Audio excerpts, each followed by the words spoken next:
Oke, bismillahirrahmanirrahim. Assalamualaikum warahmatullahi wabarakatuh. Selamat pagi, selamat siang, teman-teman semua.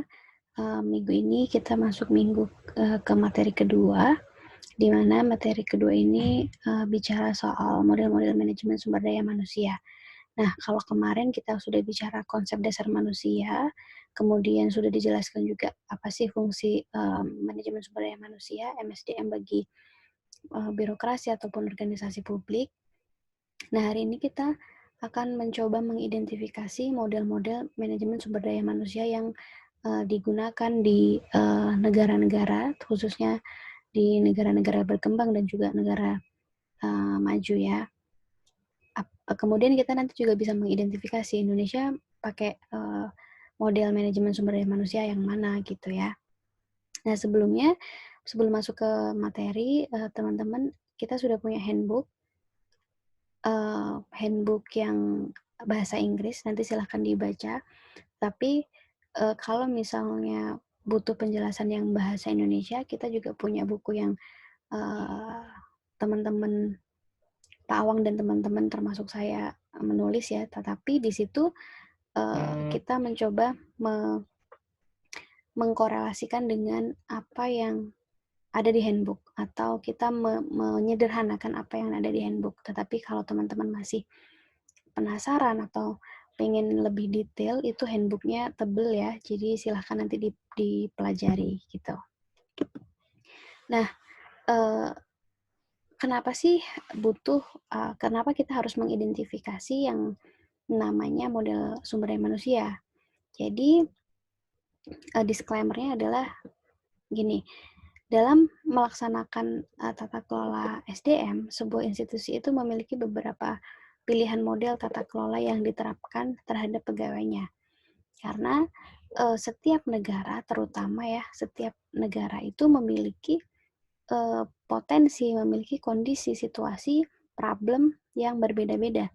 Sehingga mereka diberikan beberapa pilihan untuk mengelola SDM atau pegawainya gitu ya. Sama halnya seperti kalau kita bicara soal sistem pemerintahan. Sistem pemerintahan di negara berkembang, kemudian di negara maju, atau yang sistemnya kerajaan itu berbeda gitu ya. Sama halnya dengan ketika kita mau mengelola sebuah sumber daya manusia, itu juga didasarkan kepada potensi, situasi, dan kondisi yang ada di negara-negara masing-masing gitu. Kemudian pemilihan model tentu saja akan dipengaruhi oleh banyak faktor. Misalnya gaya kepemimpinan, tuntutan masyarakat, perkembangan ilmu pengetahuan, perkembangan zaman, bahkan sampai kondisi politik gitu ya.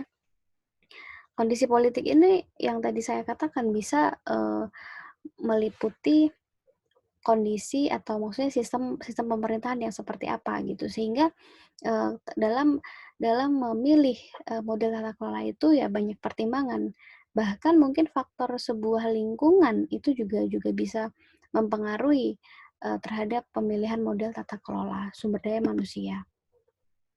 Nah, ini teman-teman, singkatnya ada di tabel ini, tetapi nanti saya akan jelaskan secara lebih rinci ya. Jadi kita itu punya 4 fungsi atau 4 model sumber daya manusia yang bisa dipakai gitu ya, menurut handbook yang teman-teman bisa akses di My Class. Jadi ada model tradisional, kemudian ada model reformasi, ada strategi gitu ya, dan outsourcing atau kontrak. Nah, di sini kita bedakan dengan yang namanya fungsi. Service delivery atau proses pelayanannya itu seperti apa. Kemudian goal orientation, goalnya sumber daya manusia atau manajemen sumber daya manusia itu mau dibawa kemana tujuannya gitu. Communication pattern, pola komunikasinya itu seperti apa. Feedback karakteristik itu bagaimana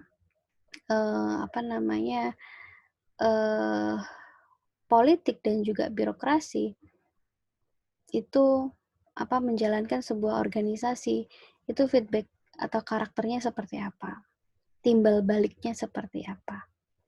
Kemudian value orientation, apa sih yang mau dicapai, apa yang mau value atau nilai apa yang mau dicapai, gitu. Pengennya itu apa sih yang dicapai, gitu. Role of human resource management, nah di sini adalah terkait dengan manajer itu punya perannya seperti apa. Perception of human resource management profession. Kemudian yang terakhir adalah role of education. Jadi edukasi apa, peran edukasi seperti apa yang mau diterapkan atau mau dijelaskan. Jadi di sini ada tradisional, reform, strategic, outsourcing. Kalau kita bicara tradisional itu sangat sentralistik, kemudian goalnya adalah menyamakan semua kebijakan, kemudian kalau secara komunikasinya ya dari atas ke bawah, kemudian feedback karakteristiknya pada akhirnya yang akan didapat adalah formal dan informal komplain, kemudian value orientation-nya mau dibawa kemana sih tradisional model ini? Oh, mencapai merit system. Merit system itu adalah bagaimana pekerjaan seorang birokrat itu didasarkan pada performance sehingga semuanya itu terukur jelas gitu. Kemudian role of human resource management, enforcer of merit. Tentu keberadaan manajer ini ya sangat mempengaruhi atau didesak atau dituju untuk mengimplementasikan atau mengarah kepada merit system. Kemudian perception of human resource-nya, effective of organization function, jelas ya kalau ini tradisional itu pengennya ya untuk efektivitas sebuah organisasi. Kemudian role of education-nya public personal administration. Nah ini public personal administration itu old public administration sekali ya, artinya bagaimana orang itu dipaksa untuk ya sesuai dengan SOP, kemudian bekerja sih sesuai dengan fungsinya, kemudian harus apa-apa itu harus ada tertulis dan lain sebagainya. Beda dengan reform, itu adalah kebalikannya tradisional. Kalau strategik itu mencoba untuk mengakomodasi atau menggabungkan tradisional model dan juga reform model. Kalau outsourcing itu adalah modelnya kontrak. Jadi pegawai itu hanya dikontrak gitu ya. Jadi ini adalah kesimpulannya sebelum saya jelaskan lebih lanjut. Tabel ini sebenarnya untuk mempermudah teman-teman untuk memahami atau mengidentifikasi tradisional model, reform model, strategic model, dan juga outsourcing. Tetapi sekali lagi ya bahwa ketika teman-teman diajukan oleh tabel seperti ini, tapi kalau tidak bisa atau tidak tahu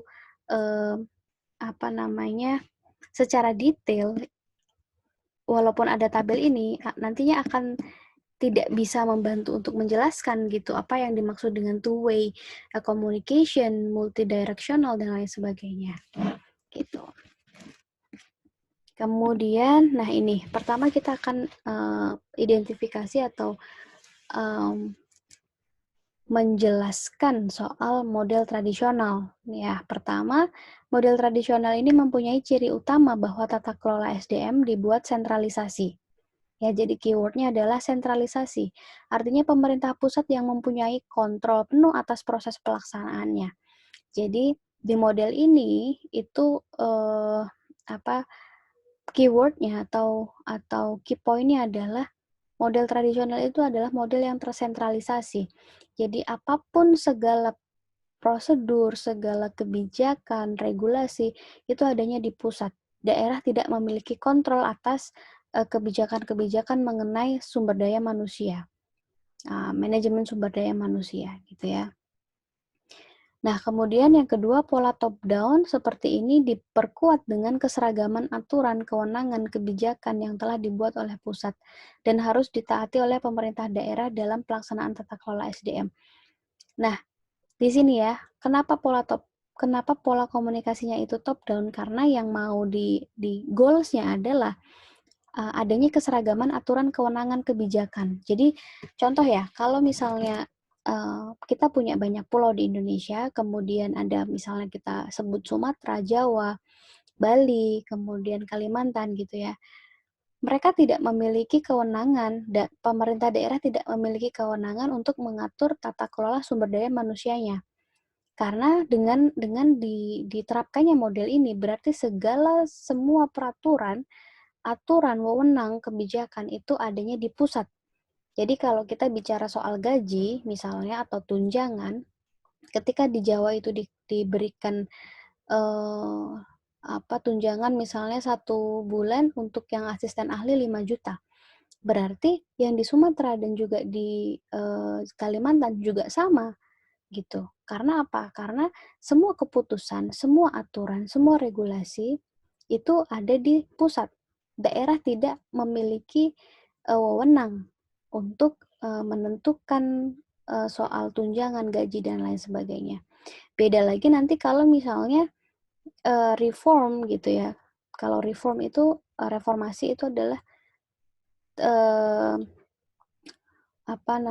berkebalikannya dari tradisional model gitu ya. Jadi misalnya contoh lain adalah rekrutmen PNS. Itu masih masih pakai tradisional karena semua aturan itu ada di pusat, tetapi pemerintah daerah itu memiliki kewenangan untuk menentukan berapa jumlah PNS yang mereka butuhkan atau ASN yang mereka butuhkan. Seperti itu. Kemudian yang ketiga, pola seperti ini dibuat untuk membuat organisasi menjadi lebih efektif dengan asumsi bahwa jika aturan atau kebijakan maupun kewenangan dibuat seragam, maka pegawai akan lebih mudah untuk dikelola dan berujung pada efektivitas. Ya, karena kalau kita bicara standar operasional prosedur, kemudian kita bicara regulasi soal pelayanan publik misalnya ya, karena kembali lagi organisasi publik atau birokrasi itu goals-nya adalah orientasinya adalah public service gitu ya. Jadi harapannya ketika model tradisional ini diterapkan itu akan memberikan dampak efektivitas kepada organisasi. Jadi nggak akan lama-lama lagi misalnya disposisi dan lain sebagainya karena semua aturan itu jelas yang membuat pusat. Pemerintah daerah tinggal menjalankan gitu ya. Nah, kemudian karakter lain yang ingin dicapai dari sebuah model tradisional adalah berjalannya sistem merit. Nah, sistem merit ini menurut Undang-Undang ASN, sekali lagi, kebijakan dalam manajemen ASN yang berdasarkan pada kualifikasi, kompetensi, dan kinerja yang diberlakukan secara adil dan wajar dengan tanpa diskriminasi. Itulah sistem merit. Jadi, sistem merit ini sebenarnya adalah salah satu tujuan reformasi birokrasi di negara Indonesia, di negara kita, karena dengan adanya merit system itu, penilaian semua dari birokrat kita, ASN kita, itu ya berdasarkan kualifikasi, berdasarkan kompetensi yang mereka miliki, dan kinerja yang mereka miliki. Kalau kinerjanya buruk, ya mungkin akan dapat punishment. Kalau kinerjanya baik, kemudian sesuai dengan kualifikasi dan kompetensi, pasti akan dikasih reward. Nah, harapannya adalah dengan adanya sistem merit ini, efektivitas organisasi itu tercapai. Seperti itu. Nah, kemudian model tradisional dalam tata kelola SDM akan menciptakan pegawai yang mempunyai karakter administratif man. Tadi ya, role of human resource management-nya, dengan ciri-ciri utama bahwa pegawai tersebut kecenderungannya akan mentaati segala aturan yang telah dibuat oleh pusat, karena daerah tidak memiliki kewenangan apapun. Sehingga, kelemahannya adalah karena bersifat terlalu administratif, bersifat hanya sesuai dengan arahan dari pusat, maka birokrasi yang menerapkan sistem ini tidak akan menciptakan inovasi dalam pelayanan kepada masyarakat. Peluang inovasi oleh birokrat juga terbatasi karena aturan yang sangat kaku yang telah dibuat oleh pusat. Dan ini mengingatkan kita kepada yang namanya old public administration. ya, bersifat kaku, hierarki, kemudian komunikasinya top down, semuanya itu sentralistik gitu ya. Jadi ini mengingatkan kita bahwa asal Bapak suka atau ABK ini ada di Old Public Administration. Jadi semua yang kegiatan pelayanan yang dilakukan oleh birokrat itu kalau atasan senang, kalau Bapak senang, Bapak yang punya power banyak, Bapak yang punya jabatan senang, maka itu sudah cukup gitu. Maka itu ya sudah, yang penting atasan saya senang dengan kerjaan saya, I don't care with citizen. Pada akhirnya seperti itu. Itu old public administration. Tetapi di sisi lain kelebihannya adalah mampu menciptakan organisasi yang efektif karena semua aturan dari pusat nggak bertele-tele. Kalau di daerah biasanya kan kita, oh ini harus di assign dulu oleh kepala dinas, kemudian nanti dan lain sebagainya itu ada sisi positif dan sisi negatifnya ya. Kemudian yang kedua, kita bicara model reformasi.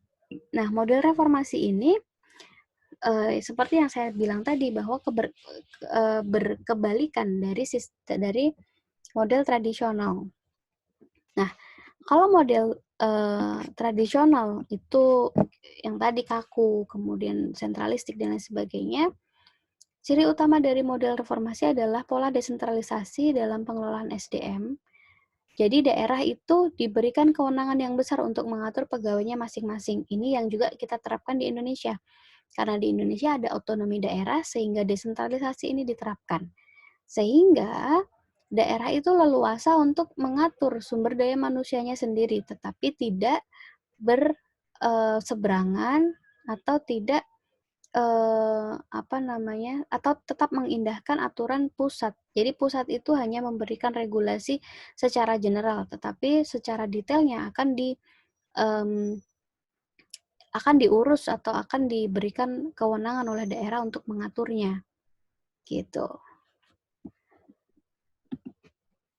Dengan adanya perbedaan aturan, kebijakan, dan prosedur tiap daerah akan membuat manajer mempunyai pengaruh yang sangat signifikan dalam proses tata kelola SDM pada model reformasi ini. Keywordnya dalam model ini adalah manajer itu sangat memiliki peran yang cukup besar ya. Nah, saya pengen tanya ke teman-teman, nanti silahkan dijawab di my class, ada diskusi di my class. Yang dimaksud manajer di sini kalau di dalam pemerintahan siapa? Ya, simple pertanyaan saya. Hanya itu. Siapa sih yang dianggap manajer di pemerintahan? Itu. Nanti akan saya kasih tambahan nilai ya. Jadi nanti kalau ada beberapa ada beberapa pertanyaan di my class, salah satunya adalah pertanyaan ini.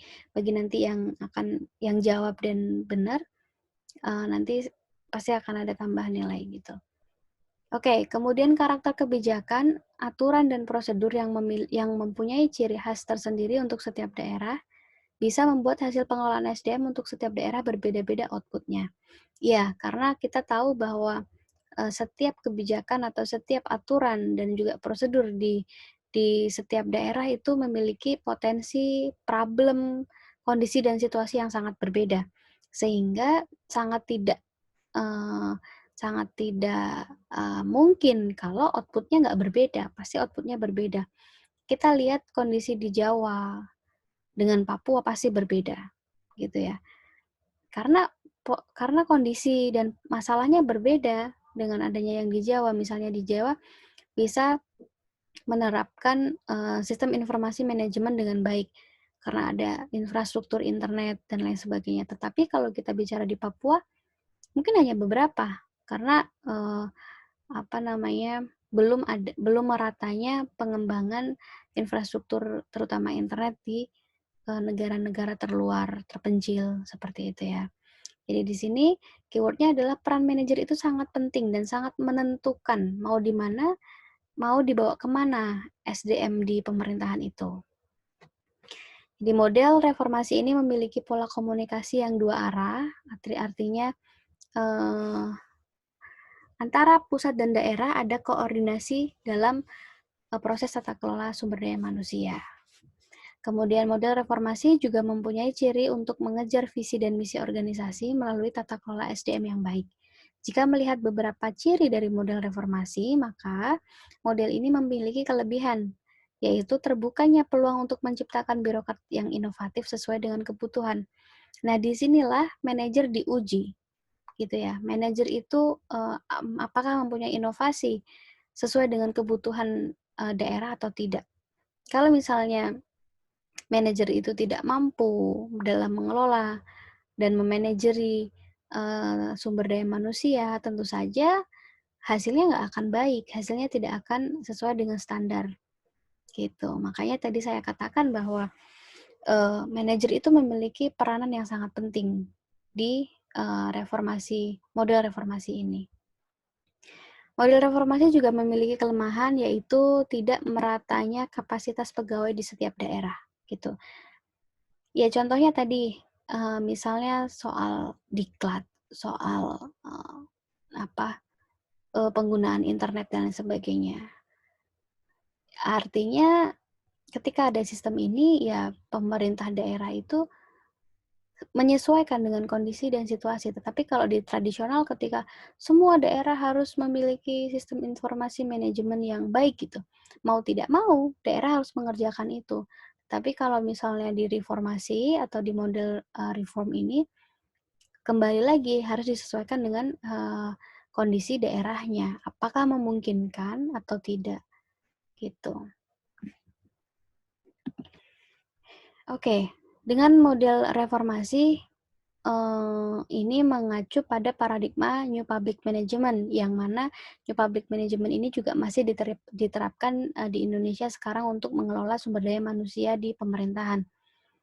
Ya, di mana cirinya ada sektor publik menggunakan pendekatan bisnis atau ekonomi, karena kalau teman-teman masih ingat bukunya David Osborne, mewirausahakan birokrasi. Jadi di mana birokrasi itu juga harus mampu bersaing satu sama lain. Jadi di daerah itu kan ada kota, kabupaten, provinsi gitu ya, atau bahkan berlomba-lomba dengan daerah yang lain untuk menciptakan pelayan publik yang prima, yang maksimal.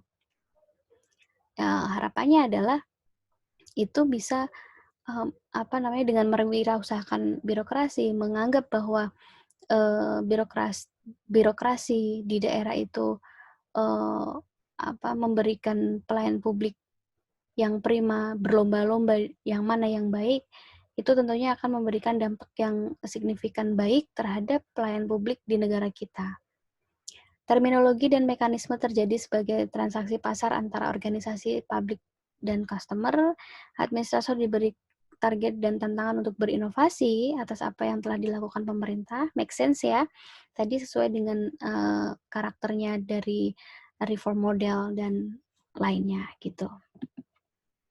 Kemudian bagaimana dengan model strategi? Nah, model strategi ini adalah mencoba untuk menggabungkan kelebihan dan kelebihan dari model tradisional dan model reformasi. Jadi model strategik ini sifatnya adalah kolaborasi. Model tradisional memiliki kelebihan untuk menciptakan keadilan bagi semua pegawai dengan aturan, kebijakan, dan prosedur yang seragam. Sementara model reformasi memiliki kelebihan menciptakan pegawai yang inovatif. Harapannya dengan ada model strategik ini itu mampu mengkolaborasi antara dua kelebihan yang dimiliki oleh masing-masing model ini, sehingga dari prosedur, aturan itu seragam, baik gitu ya, tetapi birokrasi juga masih diberi kesempatan untuk berinovasi melalui manajernya tadi gitu ya. Nah, jika model tradisional menggabungkan pola sentralisasi dan model reformasi menggunakan pola desentralisasi, maka model strategik menggunakan model kolaboratif tadi ya yang saya sudah sebutkan. Oke. Nah, ini dalam prakteknya tata kelola SDM akan ada beberapa proses yang menjadi tanggung jawab pusat dan ada beberapa proses yang menjadi tanggung jawab daerah. Tadi seperti saya bilang ketika kita bicara PNS, semua aturan untuk penerimaan CPNS itu ada di pusat, tetapi kalau di daerah-daerah ya apa namanya menentukan jumlahnya berapa gitu ya. Itu sebagai contohnya di statement kedua, rekrutmen pegawai baru untuk prosedur aturannya itu ada di pusat dan kepentingan daerah. Model strategik ini dirancang untuk menciptakan efektivitas organisasi sekaligus memberikan perhatian kepada pegawai. Dengan demikian, tujuan organisasi tetap bisa dicapai tanpa melupakan penghargaan terhadap pegawai yang telah berkontribusi terhadap capaian organisasi. Nah, ini penting karena di model strategik ini yaitu tadi ya berusaha mengakomodasi dua kepentingan, yaitu kepentingan pusat dan juga kepentingan daerah. Dan ini istilahnya bisa memanusiakan manusia gitu ya. Jadi ketika memang pekerja bagus, kemudian berinovasi gitu, itu akan diberikan sebuah penghargaan gitu. Jadi memanusiakan manusia itu ada di model strategik. Nah, model ini juga disebut sebagai New Public Service, di mana cirinya adalah kolaboratif kepemimpinan bersama secara internal dan eksternal, pelayanan masyarakat, akuntabilitas umum, hukum, nilai masyarakat, norma politik, dan lain sebagainya. Nah, ciri NPS yakini intinya bisa mengakomodasi semua kepentingan stakeholder menjadi model untuk memperkuat pelaksanaan pengelolaan SDM dengan model strategik. Gitu. Jadi NPS ini juga ada beberapa yang diterapkan juga di negara kita, tetapi mayoritas masih menggunakan NPM. Nah, pola-pola seperti ini ya digunakan, tetapi hanya dalam beberapa case, misalnya kayak tadi penerimaan CPNS, seperti itu. Kemudian model kontrak atau yang terakhir dari model-model sumber daya manusia adalah model pengelolaan SDM ini mengutamakan efisiensi sebagai tujuannya. Dengan mekanisme kontrak, maka anggaran yang dikeluarkan oleh organisasi bisa ditekan. Nah, ini ya teman-teman, jadi keywordnya adalah soal biaya, soal anggaran. Kalau model kontrak itu nggak usah mikirin misalnya tunjangan ketika nanti sudah pensiun itu harus seperti apa, harus ada anggaran untuk pensiun dan lain sebagainya gitu ya. Tetapi kalau model kontrak ya kontraknya habis, selesai, cut gitu, nggak ada perjanjian kerjasama lagi gitu. Nah, kemudian yang lain untuk tunjangan dan lain sebagainya, reward dan lain sebagainya, itu biasanya hanya untuk pegawai tetap teman-teman. Jadi itu akan sangat mengkat sebuah anggaran gitu ya. Contohnya di UMY, teman-teman kalau misalnya tahu temporary staff ya, dia kan dikontrak misalnya selama 1 tahun. Dia nggak dapat tunjangan, dia nggak dapat reward misalnya kayak naik haji atau umroh gitu ya. Tetapi ya tetap diberikan penghargaan atas kinerja, tetapi tidak sesuai dengan tidak sama dengan yang namanya pegawai tetap gitu. Jadi sehingga anggaran yang dikeluarkan oleh institusi atau instansi pemerintahan atau non pemerintahan itu akan sedikit mengurangi gitu ya. Misalnya kalau satu tahun itu harus mengeluarkan uang 150 juta, sekarang karena ada model kontrak hanya 80 juta misalnya gitu. Dari aspek manajemen memang memberikan kelebihan berupa efisiensi anggaran, namun dari aspek humanis dan psikologis tentu hal ini tidak memberikan kenyamanan. Kenapa? Kalau kontrak itu kan ada yang namanya kecemburuan gitu ya teman-teman. Jadi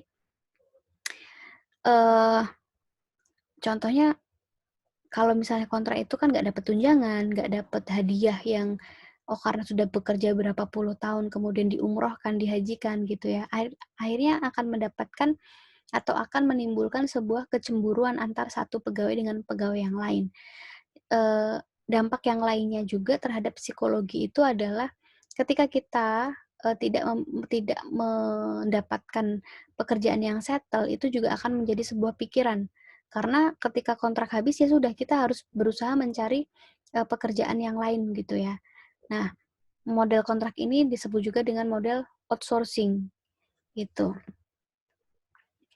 Nah, dalam konteks Indonesia, pegawai negeri sipil yang merupakan pegawai tetap merupakan eh, pegawai tetap pemerintah dan juga PPK merupakan pegawai pemerintah dengan mekanisme perjanjian kerja yang bisa diakhiri sesuai dengan perjanjian yang telah disepakati. Jadi model outsourcing ini juga digunakan teman-teman di pemerintahan kita melalui PPPK. Jadi pegawai dengan sistem perjanjian kerja itu contohnya di kontrak 5 tahun atau 2 tahun atau 4 tahun gitu. Itu yang diterapkan di Indonesia dan itu baru diterapkan tahun 2019 kemarin. Indonesia mengadopsi model dikotomi dalam pengelolaan hubungan politik dan birokrasi. Jadi ada pemisahan antara politik dan birokrasi. Secara umum dapat dijelaskan bahwa hubungan antara politik dan birokrasi dibagi menjadi dua, yakni dikotomi dan sinergi.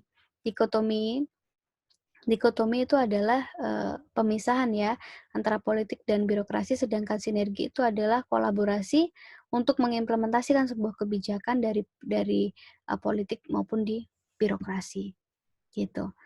Nah, diskusinya untuk yang teman-teman harus jawab adalah pertama tadi yang saya sebutkan, siapa yang dimaksud manajer di dalam sebuah organisasi pemerintahan. Kemudian yang kedua adalah dari semua model manajemen sumber daya manusia yang telah dijelaskan model mana yang cocok digunakan pada negara berkembang. Karena negara Indonesia masih termasuk negara berkembang, jadi model mana sih yang cocok digunakan di negara berkembang gitu. Kemudian yang kedua, berikan contoh nyata dikotomi dan sinergi yang terjadi di Indonesia. Jadi kalau politik dan pemerintah itu pisah, pas apa contohnya, atau politik dan birokrasi itu jadi satu, atau birokrasi bisa diintervensi, politik itu pas apa contohnya, gitu ya. Jadi totally ada 3 pertanyaan, silahkan nanti dijawab. Eh, kalau yang kalau bisa menjawab semua dan opininya itu sesuai, maksudnya analisanya itu tajam, analisa itu kan pasti menggunakan alasan. Kalau alasannya itu sesuai dengan ilmu kita, ya pasti nilainya akan bagus gitu ya. Oke, good luck. Terima kasih atas perhatiannya sudah menyaksikan video ini selama mungkin 30-an menit ya. Silakan nanti dijawab setelah ini dan waktunya 1 minggu untuk mengerjakan. Terima kasih atas partisipasinya dan perhatiannya. Semoga sehat-sehat terus. Sampai ketemu di diskusi selanjutnya atau di pertemuan selanjutnya. Wassalamualaikum warahmatullahi wabarakatuh.